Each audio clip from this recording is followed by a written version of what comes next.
everybody. I am Jennifer Broom, and welcome to this extended version of Houston Life. Hey, you're not Derek. No, I'm not. I'm taller, a little more brown. Hey, a lot happier. I have a special guest host. This is former Houston Texans, Chester Pitts. Derek's running a little late, so Come on, Derek. Time is money. Let's go, baby. Yeah. Keep it up. I'm going to be standing here all the time. Yeah.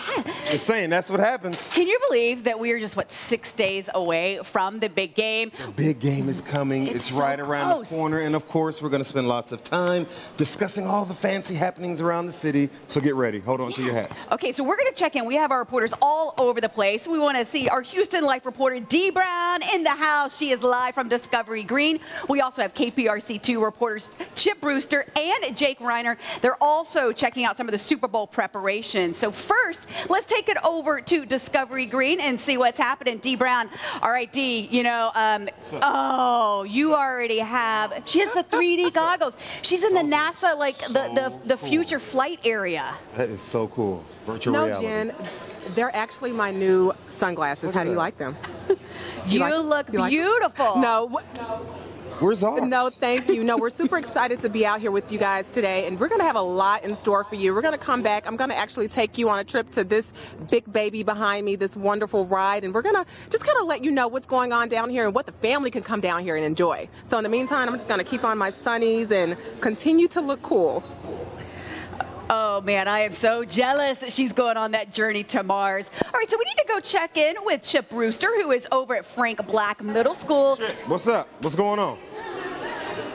Hey guys, yes, so the Play 60, I'm sure, Chester, you're very familiar with this. It is the NFL's challenge to kids, to adults, to people all over the place to be active for 60 minutes, and the stage is being set behind me as the kids start to come in because this school, very special, there was a Super Bowl edition challenge, and we'll tell you more about how the school's involved and just what they're getting as a result of it coming up. All right, Chip, can't wait for that. All right, so I've got my own NFL legend right here. Yeah. We want to go. Yeah, there you go. Y'all take all this in now. We want to send it on over to Radio Row. We have Jake Reiner there. All right, Jake, have you run into any celebrities? I hear that Marcus Allen was there earlier today.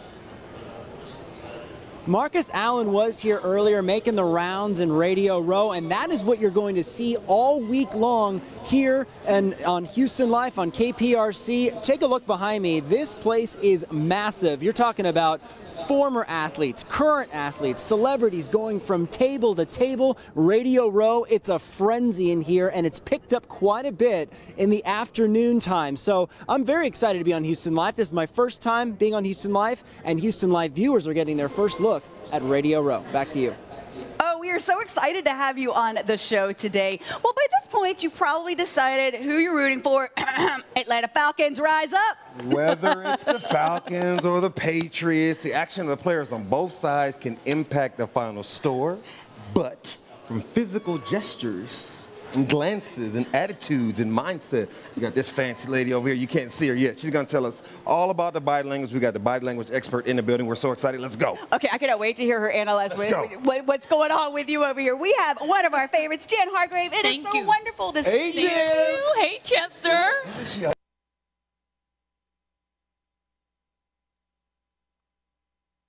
TV. I mean, she's a big deal. I'm looking problems at everybody's with that. body language, and I'm always concerned that maybe someone's looking at mine. Okay, well, you know, like when you're in a football game, there's a whole bunch of stuff going on, a lot of hand gestures, everything.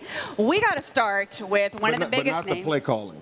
Not the play calling hand gestures when they do this. Yeah, all this stuff. Wides, and they say this way, and they say come over this So way. I don't know all the hand gestures. Let's start with somebody who's always talked about, Tom Brady. Tom Brady. Interesting that you ask about that, because let's think about the body language really that comes from these NFL players.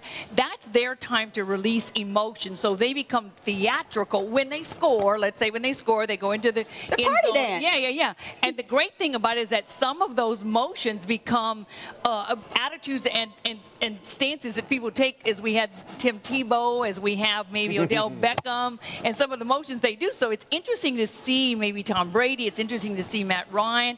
What I find a lot with Tom is that he ends up displaying two personalities. Really? On the field, I mean, he is an assassin. He is direct, he's smart, he's quick-witted, he can make decisions really quickly. He's kind of a big baby, too.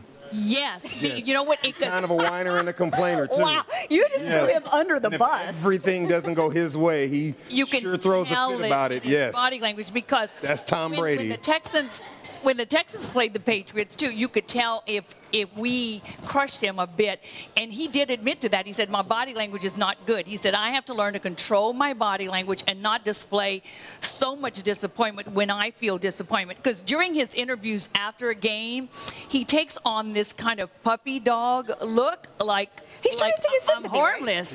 He's playing to the crowd. He's kind of playing to the crowd. I mean, when he does give a big smile, it's a big genuine smile. So let's move on to Julian Edelman. Julian Edelman, I think they describe him as a firecracker, as the Energizer Bunny. He's the motivator, and we call that in body language. He's a good-looking firecracker it's there. right there with his hands on his hips. That's a readiness pose, like, okay, let's get the show on the road. He's got the guns out. I think he's a favorite target, of course, of Tom Brady, Yes, correct? he is. He's his target, and so he's Very good wide receiver. He's small, he's fast, he's energetic, he's the cheerleader for that team, and you'll notice that in between the plays. And well, I will compare maybe the quarterbacks in just a minute, because when I think of Tom Brady and I think of Matt Ryan, Matt is a person who will go to his teammates and the sidelines and say, encouraging, encouraging, encouraging. In fact, Matt even says, I love you to some of his players. Okay, before we get to Matt, though, let's get on to LeGarrette Blount. Yeah. Tough, hard-nosed running back. He is a bulldog. He's Yes, a bulldog. he is. Yes, He he doesn't is. take anything from anybody else. He'll fight. He'll throw a chair if he needs to. He's got awesome hair. You have to Yeah. do what it takes, and he does he's have awesome tough. hair. He is really tough, but I think, of course, the Patriots need him and they rely on him. And it was during the game with the Steelers that I think he carried 7 of the Steelers with him as he got to the 2-yard line. So we know nothing will stop him. He is headstrong. Not in only his behavior, but his body language does give those But he has such a indicators. great smile. He looks so friendly right there. And then he just turns into a bulldog on the field. Well, that picture right there was when practice was over. Yeah, probably. So. Good reason to be happy, right? Okay, so let's switch to the Atlanta Falcons. Okay, the Atlanta Dirty Falcons, Birds. The Dirty Birds. And, of course, Matt Ryan, which they call him Yes. Matty Ice. Matty Ice. So I guess his disposition, more so from what I'm watching in the body language, is that he's laid back. He's cool. He takes a little while to make a decision, although he does release that ball pretty fast. I've noticed that he does that. And he scored, in fact, I think there's an exam that the NFL players take called the Wonderlic Wonderlic exam. test. I took that And test. You did? I crushed it, you know. did? I didn't score quite as high as some of the best Yeah. quarterbacks ever have, but they didn't have any problem with my score. They still drafted me. You see that he scored a 32, and I think they That's a like really high score. quarterbacks to have a 26 is what I higher, read. But yeah, and we went to Boston College. His body language gestures come towards him. So in other words, he's a person who wants to build relationships with someone. He wants to have a relationship with you. With the exception of the defensive linemen that are coming after him. But that would make a lot of sense in why he Doesn't- is on the sideline. He's very charismatic in the way he talks to all of his offensive players. I have noticed that. That and really does stand out for me. encouraging, encouraging, and a lot of that can be seen in the way he looks at you. And I think there was a picture we had studied of him talking to someone after a game, as the players meet after the game, and just genuinely into this guy, whoever the guy was he was talking with. So I think he's really a genuine guy. I want to see him do well in this game. Well, let's So talk do about, I, because I want the Falcons to win. Talk about his favorite target, one Julio Jones. Julio, I love Julio Jones. Julio is like Ooh, how you do you got a really little feel? crush right there, What don't do you? you really think about Julio? Say that one more time. God, I think Julio Jones may be a little magical, and they say he's like He is. out of this He's really earth, good. almost alien in his just stances. He is like poetry in So motion. he's got a little finesse, is what you're Yes, saying. and his personality is that of fun and gaiety and joy. And I think after the game, when they got the trophy, you saw him dancing with the owner of the team right there on the platform. So he is also a motivator. got really good energy. Yeah, he seems Yeah. like a really fun guy. Okay, so let's move on to Devonta Freeman. He can take your heart. And you know what? He wears the number 24. I did so much studying on him. I feel that he's the most sentimental of all the players because he had an aunt who passed away, and the aunt was 24 years old. He was only 14. So because of that, he does have her name tattooed here. So he's genuine. He's nice. He also He also has awesome hair. He also has awesome long hair. Long dreads. I mean, do you find that Chester, is he kind of soft-spoken too? I mean, if you ever talk with him. So he's a really, really, really good guy. Good kid. Sincere.